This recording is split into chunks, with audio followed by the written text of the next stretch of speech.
السلام علیکم ورحمۃ اللہ۔ ہم لوگ قرآن کریم پڑھنا سیکھ رہے ہیں اور قرآن کریم کے اندر ہم وہ صورتیں سیکھ رہے ہیں جن کو عام طور پر ہم یاد کرتے ہیں یا یاد کرنے کی کوشش کرتے ہیں، اور یاد بھی کرنا چاہیے ان صورتوں کو، کیونکہ یہ صورتیں نماز میں کام آتی ہیں۔ تو آج کے سبق کے اندر ہم سیکھیں گے سورہ لیل۔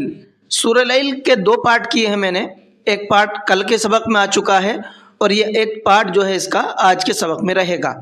تو چلیے آج کے سبق کو شروع کرتے ہیں، لیکن سبق شروع کرنے سے پہلے آپ سے گزارش ہے ویڈیو کو لائک کر لیں، اگر چینل پر نئے ہیں تو چینل کو سبسکرائب کر لیں اور بیل آئیکن کو کلک کر لیں تاکہ قرآن کریم کو سیکھنے کی تمام اپڈیٹ آپ تک پہنچتی رہے اور قرآن کریم کے برکات سے ہم تمام لوگ فیضیاب ہوتے رہیں۔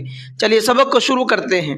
اعوذ باللہ من الشیطان الرجیم، بسم اللہ الرحمن الرحیم،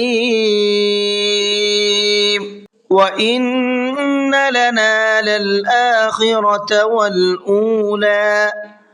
وَإِنَّ نون کے اوپر تشدید ہے تو یہاں پر غنہ کریں گے، لَلْآخِرَةَ خا کو پر کر کے پڑھیں گے، وَالْأُولَى او کو کھینچ کر کے پڑھیں گے، اولا نہیں پڑھنا ہے اس کو بلکہ اولا۔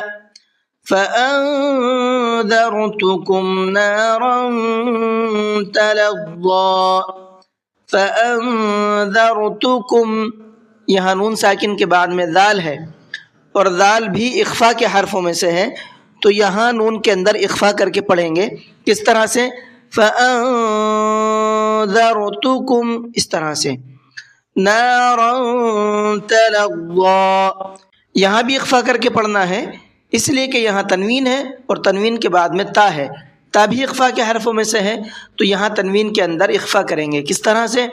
نَارًا اس طرح سے، لَا يَصْلَاهَا إِلَّا الْأَشْقَىٰ۔ لَا يَصْلَاهَا صاد کو پر کر کے پڑھیں گے اور یہاں پر یہ چھوٹا مد بنا ہوا ہے، چھوٹا مد کو 1 سے 3 الف کے برابر کھینچ کر کے پڑھنا ہے۔ إِلَّا الْأَشْقَىٰ دیکھیے یہاں میں نے وقف کیا ہے، اس وقف پر اکثر لوگوں کا ڈاؤٹ رہتا ہے کہ ہم اس کو کس طرح سے پڑھیں، اشق پڑھیں، اشقا پڑھیں یا اشقا پڑھیں۔ میں نے اس کو پڑھا ہے اشقا، اس لیے کہ یہاں پر یہ یا بنا ہوا ہے، اور جہاں پر لاسٹ میں یا بنا ہوا ہوتا ہے تو وہاں کے جو آخری حرف ہے جس پر ہم سانس توڑ رہے ہیں اس پر ہم پھر کھڑا زبر لگا کر کے پڑھتے ہیں، تو یہاں قاف کے اوپر ہم کھڑا زبر لگا کر کے پڑھیں گے۔ کیسے؟ اشقا۔ ٹھیک ہے، یہ ڈاؤٹ کلیئر ہو گیا آپ کا؟ چلیے آگے چلتے ہیں۔ الذی کذب وتولی، کذب ذال کو بہت نرمی کے ساتھ میں سافٹ کر کے پڑھنا ہے۔ وسیجنبها الاتقى، وَسَيُجَنَّبُهَا الْأَتْقَى یہاں بھی سیم وہی ہے جو ابھی میں نے آپ کو بتایا ہے، آیت کر رہے ہیں تو قاف کے اوپر کھڑا زبر لگا کر کے پڑھیں گے، اتقى۔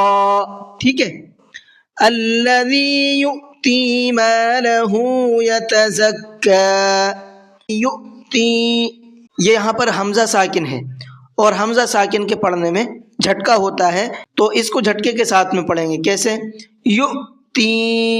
مَالَهُ يَتَزَكَّى ہا کو کھینچ کر کے پڑھنا ہے، اس میں اکثر لوگ غلطی کرتے ہیں، ہا کو کھینچ کر کے نہیں پڑھتے ہیں، تو آپ کو کھینچنا ہے، ہو مَالَهُ يَتَزَكَّى وَمَا لِأَحَدٍ عِندَهُ مِن نِعْمَةٍ تُجْزَى، عِندَهُ پہلا یہاں پر نون ساکن کے بعد میں دال ہے، اخفا کریں گے، من یہاں پر نون کے اوپر تشدید ہے، غنہ کریں گے، نعمت یہاں تنوین ہے تاکہ نیچے ہو، اس کے بعد میں تا ہے، تو یہاں بھی اخفا کر کے پڑھنا ہے، تو دو جگہ پر اخفا ہے اور ایک جگہ پر غنہ ہے۔ إِلَّا ابْتِغَاءَ وَجْهِ رَبِّهِ الْأَعْلَى، إِلَّا با کے اندر قلقلہ کریں گے، ہلکا سا آواز کو ڈبل کر کے پڑھیں گے۔ کیسے؟ إِلَّا ابْتِغَاءَ یہاں پر یہ بڑا مد بنا ہوا ہے، اس بڑے مد کو 4 سے 5 الف کی برابر کھینچ کر کے پڑھنا ہے۔ وجہی، یہاں بھی جیم کے اندر قلقلہ کریں گے، وجہ، اس طریقے سے. ربہ الاعلی، اعلی نہیں پڑھنا ہے اس کو بلکہ اعلی. وَلَسَوْفَ يَرْضَى، ضاد کو پر کر کے پڑھیں گے اور ساتھ ساتھ کھینچ کر کے بھی پڑھیں گے. تو اس صورت کے اندر جتنے بھی تجویدی پوائنٹ تھے میں نے آپ کو بتا دیے ہیں، ان پوائنٹ کو آپ یاد کیجئے اور پھر پڑھنا کیسے ہے وہ بھی دیکھ لیتے ہیں. وَإِنَّ لَنَا لَلْآخِرَةَ وَالْأُولَى فَأَنذَرْتُكُمْ نَارًا تَلَظَّى لَا يَصْلَاهَا إِلَّا الْأَشْقَى الَّذِي كَذَّبَ وَتَوَلَّى وَسَيُجَنَّبُهَا الْأَتْقَى الَّذِي يُؤْتِي مَالَهُ يَتَزَكَّى وَمَا لِأَحَدٍ عِندَهُ مِن نِّعْمَةٍ تُجْزَى إِلَّا ابْتِغَاءَ وَجْهِ رَبِّهِ الْأَعْلَى وَلَسَوْفَ يَرْضَى. جی آج کے سبق کو یہیں پر ختم کرتے ہیں. السلام علیکم ورحمۃ اللہ وبرکاتہ.